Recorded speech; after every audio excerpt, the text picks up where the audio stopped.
que encontra-se em Êxodo 20, você pode abrir a sua Bíblia. Enquanto você vai abrindo, eu já vou orando, para a gente dar sequência. Senhor nosso Deus e Pai, enquanto os teus filhos estão procurando e achando Êxodo 20, para que nós, aqui, meu Pai, possamos estar dando uma observada, aprendendo os 10 mandamentos. Já oro, agradecendo por tudo que foi feito até aqui, pela vida de cada irmão, pela presença do Senhor em nosso meio. E agora o momento da palavra, meu Pai, da noite oficial. Que o Senhor venha usar conforme a tua vontade, para que a igreja continue sendo edificada, em nome de Jesus. Amém. Graças a Deus. Êxodo 20, nós vamos meditar do versículo 1 em diante. Tem por título os 10 mandamentos. Quem puder se colocar de pé, amém. Quem não puder pode ficar sentado também, não tem problema não. Às vezes a pessoa está com dor na perna, né? Então tem essas questões, ou criança que colo, às vezes tem um caso ou outro, então a gente tem que sempre falar sobre isso também. Então, Êxodo capítulo 20, versículo 1 em diante, assim: Então falou Deus todas estas palavras: Eu sou o Senhor teu Deus, que te tirei da terra do Egito, da casa da servidão. Não terás outros deuses diante de mim. Não farás para ti imagem de escultura, nem semelhança alguma do que há em cima dos céus, nem embaixo da terra, nem nas águas debaixo da terra. Não as adorarás, nem lhes darás culto, porque eu sou o Senhor teu Deus, Deus zeloso, que visito a iniquidade dos pais e dos filhos, até a terceira e quarta geração daqueles que me oferecem. Faço misericórdia até 1000 gerações daqueles que me amam e guardam os meus mandamentos. Não tomarás o nome do Senhor teu Deus em vão, porque o Senhor não terá por inocente o que tomar o seu nome em vão. Lembra-te do dia de sábado, para o santificar. 6 dias trabalharás, e farás toda a tua obra. Mas o 7º dia é o sábado do Senhor, teu Deus. Não farás nenhum trabalho, nem tu, nem teu filho, nem a tua filha, nem teu servo, nem a tua serva, nem o teu animal, nem o forasteiro das tuas portas para dentro. Porque em 6 dias fez o Senhor os céus e a terra, o mar e tudo o que neles há, e ao 7º dia descansou. Por isso o Senhor abençoou o dia de sábado e o santificou. Honra teu pai e tua mãe, para que se prolonguem os teus dias na terra, que o Senhor teu Deus te dá. Não matarás, não adulterarás, não furtarás, não dirás falso testemunho contra o teu próximo, não cobiçarás a casa do teu próximo, não cobiçarás a mulher do teu próximo, nem o seu servo, nem a sua serva, nem o seu boi, nem o seu jumento, nem coisa alguma que pertença ao teu próximo. A minha igreja pode ser sentada. Então, irmãos, aqui se trata dos 10 mandamentos. Quem falou os 10 mandamentos para o povo aqui? O próprio Deus. Certo? Aqui não são os 10 mandamentos que foram escritos nas tábuas de pedras, não. Ou nas tábuas de pedra, né? Os 10 mandamentos foram escritos depois. Aqui é Deus falando para o povo. Certo? Depois, os mandamentos foram escritos nas primeiras tábuas de pedra que Moisés quebrou, porque quando ele desceu do monte, o povo estava naquela carnalidade toda, então ele quebrou as primeiras pedras. Ele subiu de novo, aí Deus, com o seu próprio Deus, escreveu as segundas tábuas de pedra, e aí sim, essas são as tábuas de pedra dos 10 mandamentos. Então tem essa questão. Mas aqui Deus, ele falou, o próprio Deus falou com relação aos 10 mandamentos. E antes dele começar a falar, ele disse, verso 2: Eu sou o Senhor teu Deus, que te tirei da terra do Egito, da casa da servidão. O que significa isso? Nós conhecemos, só para interagir, né? Deus libertou, está lembrando o povo que ele havia os libertado da terra do Egito, da casa da servidão, exatamente, da casa da servidão ou escravidão. Então, era para que eles tivessem isso na mente. Por exemplo, trazendo para os nossos dias, Deus nos libertou do mundo, que é uma figura do Egito para nós, uma figura. Assim como ele libertou o povo de Israel da casa da servidão, o Senhor nos libertou por meio de Jesus Cristo do mundo, do poder de Satanás. Então, nesse sentido, nós podemos dizer que o Egito é uma figura, exatamente, uma figura de linguagem que nós usamos para dizer que Deus também nos libertou do mundo, onde nós servimos a quem? Na nossa ignorância, a Satanás. Então, a primeira coisa que eles tinham que ter em mente era isso, para que eles não se esquecessem desse princípio. Eu vos libertei. Por que eu estou trabalhando isso um pouquinho com vocês? Porque a pessoa já entra de cara no 10 mandamentos, esquece desse detalhe. Não tem problema, mas esse detalhe é importante. Porque se eles se lembrassem sempre de que Deus havia libertado eles, eles não se desviariam de Deus. Essa é a questão. Porque, em outras palavras, se eu vos libertei, vocês devem servir a mim. Não é lógico isso? Exatamente. Essa é a questão. Então Deus começou a colocar, primeiro, não terás outros deuses, verso 3, diante de mim. Então quer dizer, o povo não podia ter nenhum tipo de Deus, mesmo Deus sabendo que fora dele não existe nenhum Deus, só ele é Deus. Deus não queria nenhum tipo de idolatria diante dele, ao lado dele. Ele queria ser adorado sozinho, exclusivamente. Ele não aceitaria, como ele nunca aceitou, dividir a sua glória com nenhum outro Deus pagão. Certo? Então Deus já começou falando por aí. Versículo 4, continua no mesmo sentido. Não farás para ti imagem de escultura, nem semelhança alguma do que há em cima dos céus, nem embaixo na terra, nem nas águas debaixo da terra.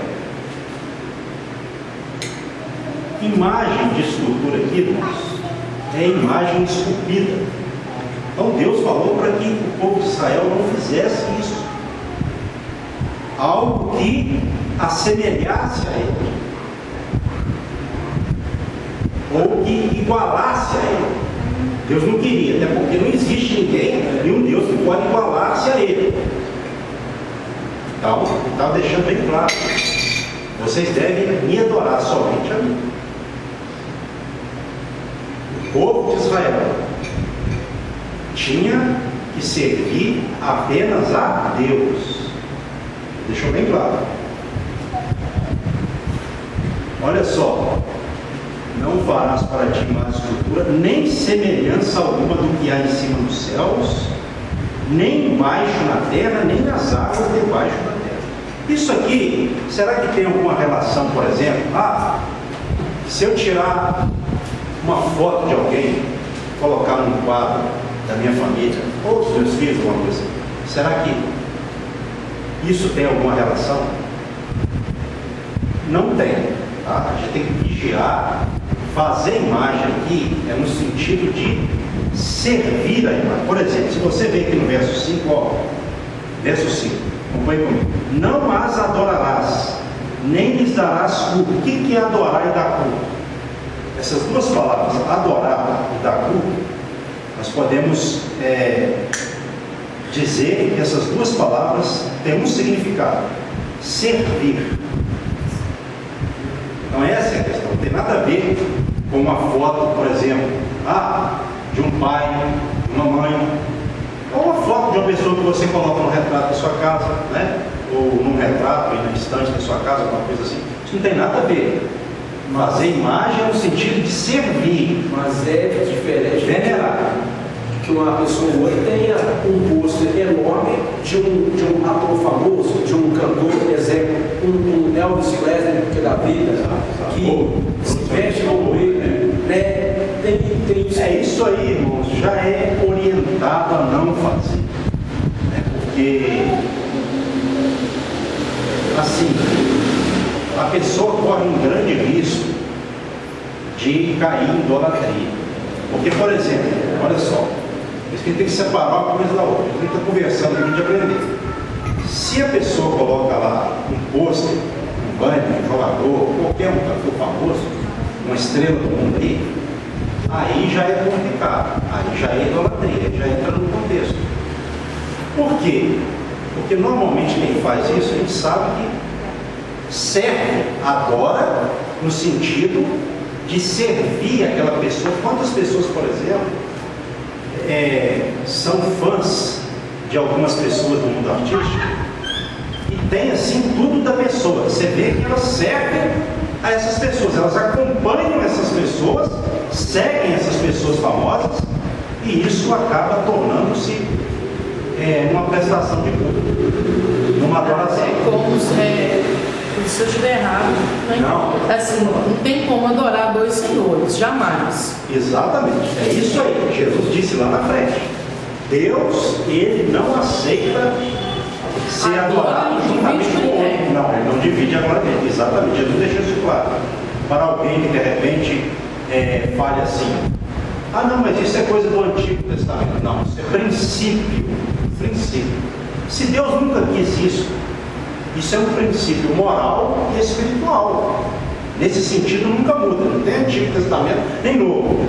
Algumas coisas mudam, nesse sentido não. Porque, por exemplo, você chega na casa de um irmão, um exemplo, né? Um irmão da igreja e tal, de repente a pessoa faz isso até sem entendimento. Mas se você chegar lá, ver um banner de um jogador, um pôster de um cantor, você vai pensar em quê? O irmão está insensato, né? Mas aí o que você deve fazer? Tentar procurar uma forma, educadamente, numa hora reservada, de conversar com o irmão na palavra. Não é eu querer já apontar o dedo, porque dessa forma a gente não vai resolver nada. A pessoa fica com raiva da gente, porque para a pessoa aquilo ali tem um grande valor, porque ela não tem entendimento. Mas pastor, e se ela faz com entendimento? Não, aí, se ela continuar fazendo após você ter falado a verdade, aí você tem que se silenciar. Aí já é de Deus, você tira o seu. Isso é o que a Bíblia ensina, entendeu? Então, só para poder frisar aqui, adorar e dar culto é o quê? Servir. Porque você vai encontrar às vezes pessoas no meio do evangelho dizendo que não pode ter quadro, de um filho na parede, de uma... Não, isso não tem nada a ver com isso, sabe? Separar uma coisa da outra. Agora, se a pessoa também estiver venerando um filho aí também, já é idolatria. Então o negócio é um entendimento. Com que mentalidade eu fiz um banner da minha neta? Eu não fiz, estou dizendo assim, no sentido da palavra, exemplo. Eu não fiz, né? Mas caso eu faça, com que mentalidade? Será que eu coloquei só para uma lembrança? Ou eu estou todo dia ali, passando horas ali, consertando? Igual esse aí que o senhor fez atrás aí, para o senhor poder demonstrar a questão da igreja, para a palavra, né? Para ficar aí exposto à escrita da igreja. Estou falando assim, não estou usando o argumento correto. Exatamente. Mas eu não colocou aí para ninguém adorar. Exatamente. Até hoje, interessante, irmão Francisco, até hoje ninguém nunca ficou aqui parado olhando para a banha de igreja. Pode ter olhado normalmente. Não é normal isso. Então, o que não se pode fazer é colocar uma imagem, um banner, ou qualquer tipo de imagem, estrutura, representação, em que a pessoa adora aquilo ali. Esse é o problema. Entendeu? Mas não pode levar para o radicalismo generalizado. Não, na minha casa não tem retrato de ninguém, é abominação. Calma. Sabe por quê? Porque às vezes a pessoa, quando ela Se ela faz isso pela fé dela, Deus vai entender. Mas vai chegar uma hora que Deus vai levar alguém para poder explicar para ela.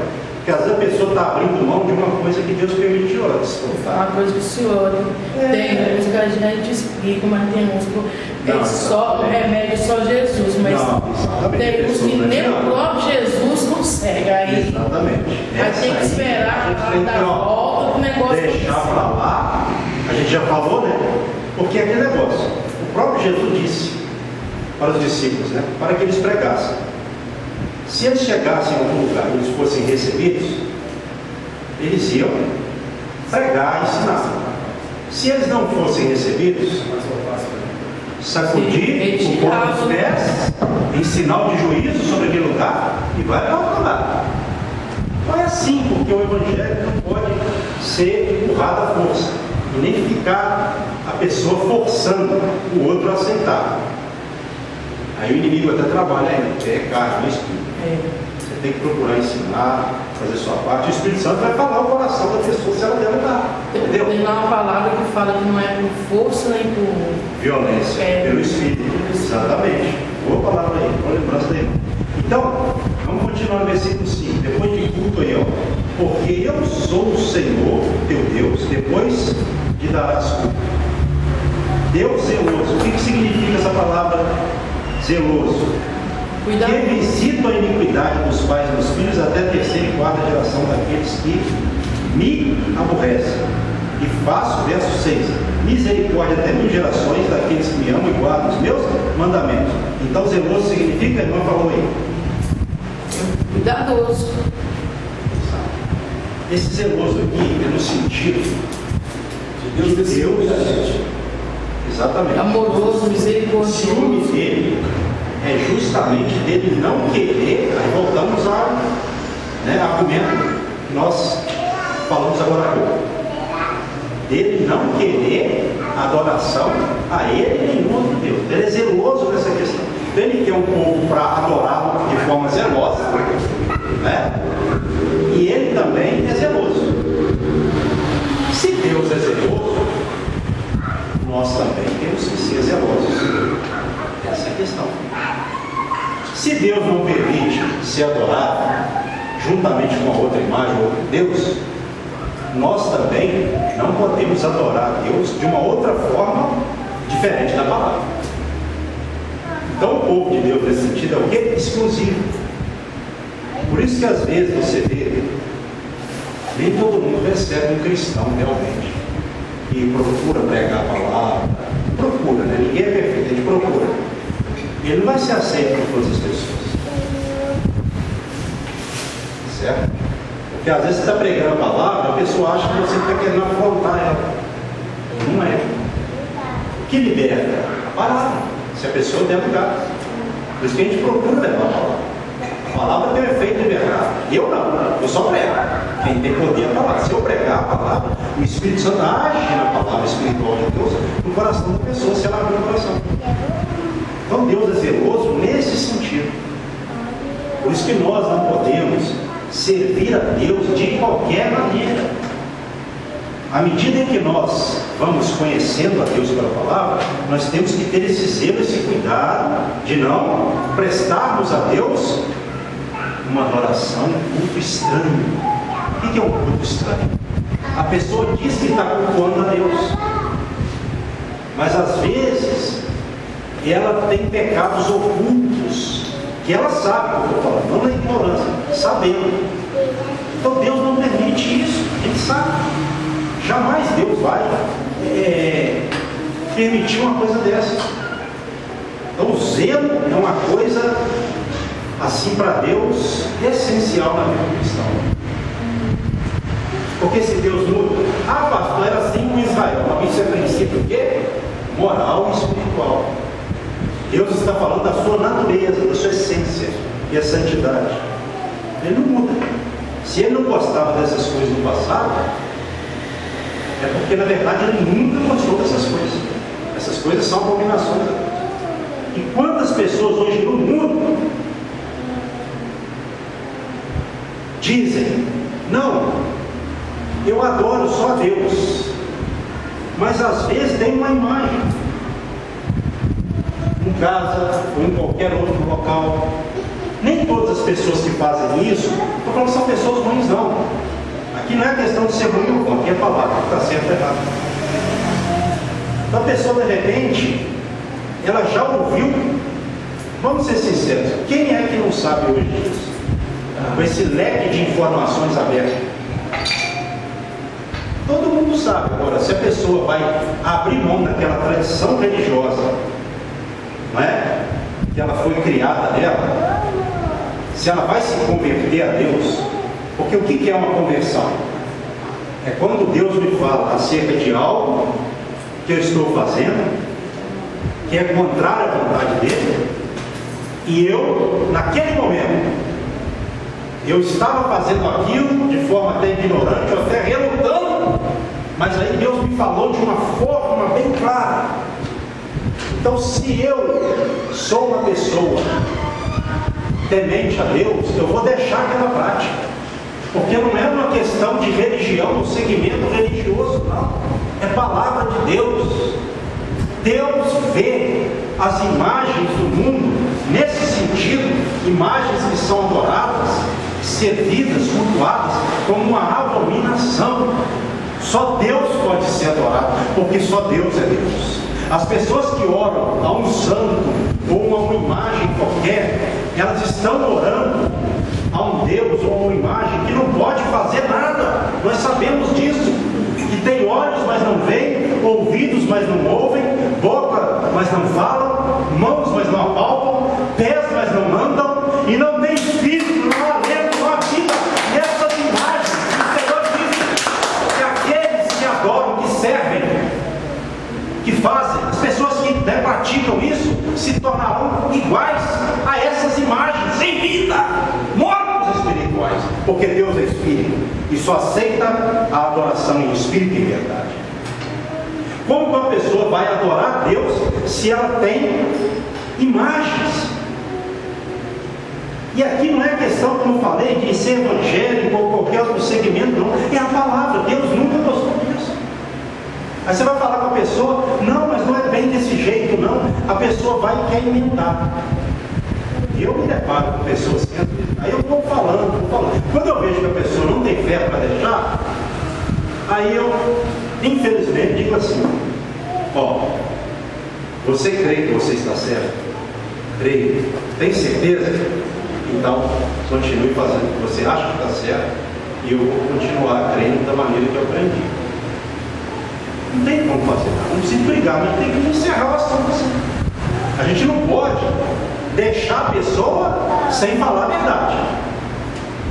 O crente tem que procurar pregar a verdade, mesmo sendo um pecador, mas ele tem que procurar sempre pregar a verdade, porque a verdade é a palavra de Deus, a verdade é o próprio Deus, o próprio Cristo. Sem verdade Deus não operará. Se ele ficar só no campo da religiosidade, concordando, se a gente ficar no campo do conformismo, o que vai acontecer? A gente também vai ser rejeitado por Deus. Deus vai falar: isso aí perdeu toda a essência, se corrompeu. É praticamente cúmplice do outro, né? Exatamente, cúmplice, exatamente, pecado de conivência e cumplicidade. Aceitou. E hoje o mundo está fazendo isso ou não? Não, vamos todos nós temos que dar as mãos e etc. A princípio até parece uma coisa bonita. A princípio, né? União e tal. Por exemplo, Jesus, ele uniu com quem? Qual dos partidos religiosos, políticos da época de Jesus que ele uniu? Pelo menos com um deles. Alguém pode me falar se isso aconteceu? É judeus mesmo, não? Não, os partidos como fariseus, saduceus, herodianos e tal, ele se uniu? Por que ele não se uniu? Se a união fosse boa, Jesus teria feito isso. Se essa palavra que hoje eles dizem aí, a gente tem que estar nos unindo, né? A gente tem que se unir, melhor dizendo, com todas as pessoas, Jesus teria feito isso. Por que ele não fez? Será que ele era rebelde? Será que ele pregava o terror? Será que era isso que ele fazia? Eu tinha que ser. Exatamente. Ele tinha que fazer a vontade do Pai. Então ele sabia, ele mesmo disse que ele veio não para a paz, e sim para a espada. para pôr divisão na terra. Ele veio como príncipe da paz, porém, nesse sentido, ele veio para dividir as pessoas. Por quê? No sentido de que os que aceitassem ele até hoje assim, ficariam do lado dele. Os que não, seriam contra ele. Ele mesmo disse: aquele que comigo não se ajuda, espalha. Quem não é comigo é contra mim. Jesus pregava assim. Jesus não ficava: nós temos que dar as mãos, temos que estar nos unindo para nós vencermos o mal. Não, você não vai encontrar isso em nenhum momento dos evangelhos.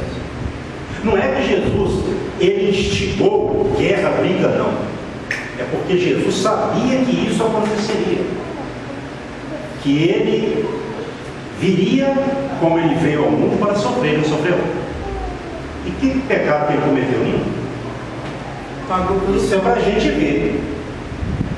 Então a gente vai ser recebido por todo mundo? Todo mundo vai aceitar a gente? A gente tem que vigiar com isso.